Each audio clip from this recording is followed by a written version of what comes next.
This will massively disrupt supply chains. A lot of people will be laid off. This will increase prices, and this will be detrimental to the U.S. economy. We will pay for these tariffs. Tariffs, 25% on Canada and 25% on Mexico, and that'll start. So they're going to have a tariff. So what they have to do is build their car plants, frankly, and other things in the United States, in which case they have no tariffs. What it means is essentially twofold. The first thing is that prices will be higher. The cost of importing goods from these countries will be higher. So that is likely to be passed on to consumers in some way.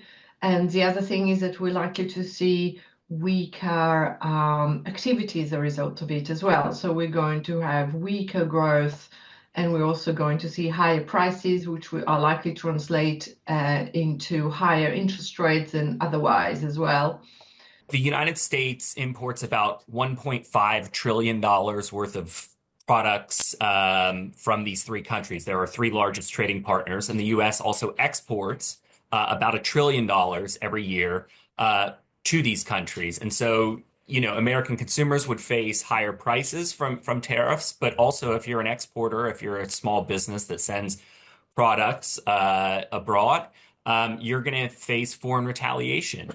So today, the United States launched a trade war against Canada, their closest partner and ally, their closest friend. At the same time, they're talking about working positively with Russia, appeasing Vladimir Putin, a lying, murderous dictator. Make that make sense. Canadians are reasonable, and we are polite, but we will not back down from a fight. Not when our country and the well-being of everyone in it is at stake. At the moment, the U.S. tariffs came into effect in the early hours of this morning, and so did the Canadian response. Canada will be implementing 25% tariffs against $155 billion worth of American goods, starting with tariffs on $30 billion worth of goods immediately, and tariffs on the remaining $125 billion of American products in 21 days' time. U.S., Mexico, and Canada have pretty tightly integrated supply chains. So the average car made in the U.S. or in the Mexico, Canada, U.S. zone tends to travel across borders up to 8 times. And so if you're imposing a tariff of 25% each time a part comes across the border, or if the whole automobile crosses the border, it's going to get pretty costly pretty quickly. This new Trump tariff policy is going to be very impactful to the U.S. economy.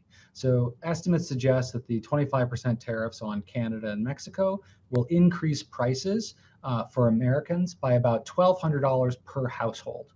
That's a $1,200 decrease in annual income per every American household. So, of course, we're putting 25% tariffs on our first and third largest trading partners, and we're increasing the tariffs on the PRC, which is our second largest trading partner, from 10% to 20%. So this is really large taxes on our three largest trading partners. This will massively disrupt supply chains. A lot of people will be laid off. This will increase prices, and this will be detrimental to the U.S. economy. So when we impose tariffs of 25% on Canada and Mexico, what we are doing is we are imposing a 25% tax on Americans who import Canadian and Mexican goods. The only way that another country can pay those tariffs or be responsible for those tariffs is if those countries lower their prices by the amount of that tariff. Generally speaking, countries do not do that. Firms do not do that. We are forced to pay that tariff. So generally speaking, we will pay for these tariffs. It's going to hurt the U.S. economy, and there really is no upside here. You could certainly argue there's one other argument for tariffs is it generates revenue, right? That's one thing that the president has stated, so as the Treasury Secretary and the Commerce Secretary. This is a minor source of revenue. The U.S. government gets about 1.5% of total revenue from tariffs. It's a rounding error, right?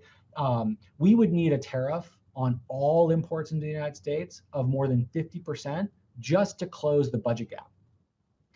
it's not a good source of revenue. There's a lot of companies, a lot of Japanese companies, Korean companies, European companies who produce in the United States, right? And producing in the United States means that you produce with inputs from Canada and Mexico, right? So European firms, especially say auto firms and Korean, Japanese, European auto firms, they're going to be harmed by this.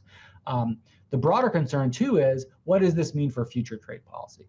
Again, the tariffs on Canada and Mexico, there's very little economic rationale that you can provide for these tariffs. So if this is the type of policy they're going to be considering, our other partners are going to be wondering what could come next.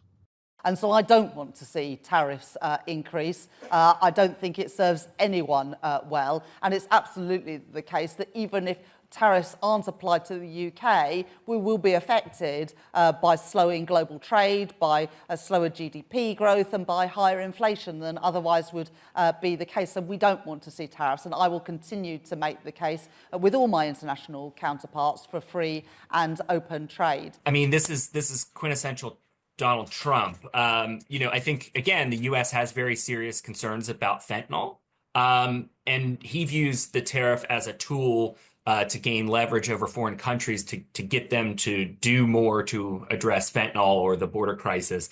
How high are you willing to go against China? Well, I can't say. It depends on what they do with their currency. It depends on what they do in terms of a retaliation with some kind of an economic retaliation, which I don't think they're going to retaliate too much. 美方如果真想解决芬太尼问题，就应该在平等、尊重、互惠的基础上，同中方磋商解决各自关切。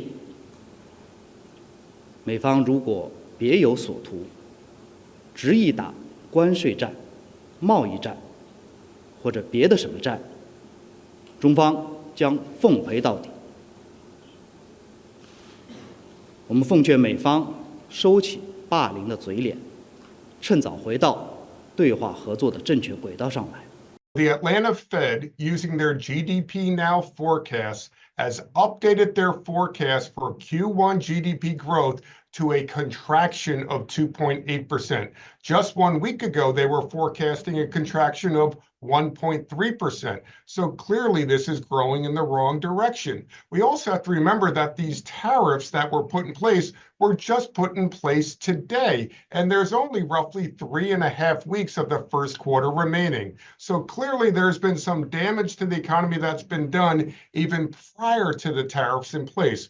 What concerns me is the impact of those tariffs potentially, if they stay in place and the reciprocal tariffs stay in place throughout the course of the second quarter, and we have a second consecutive quarter of negative real GDP growth. What does that translate into? Well, that's the academic definition of a recession. 2 consecutive quarters of negative real GDP growth. That's not in the forecast right now, but it's certainly something I'm paying attention to.